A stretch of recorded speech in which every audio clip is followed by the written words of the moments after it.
पश्चिम सिंहभूम जिले के चाईबासा के पास सूर्याबासा सिंह पोखरिया गांव में मंगलवार रात 14 से 15 हाथियों का झुंड पहुंच गया। अचानक गांव में हाथियों के प्रवेश से अफरा तफरी मच गई। ग्रामीणों ने बताया कि हाथियों ने एक घर को क्षतिग्रस्त कर दिया और खेतों में खड़ी फसल को भी बर्बाद कर दिया।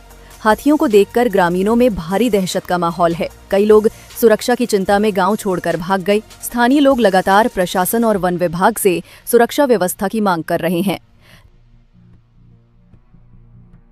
आया है तो बहुत है, बहुत भीड़ चल रहा है। अच्छा। हाँ, काम धंधा करने के लिए भी आदमी लोग इधर उधर बहुत परेशान है। कुछ करने के लिए भी नहीं सक रहे हैं। 10, 11 टू 12 टू 15 टू जैसा बोले हैं तो आदमी डर रहा है ना। गाड़ी घोड़ा इधर उधर से बहुत जोर आ रहा है। और कितना क्या क्या नुकसान किया?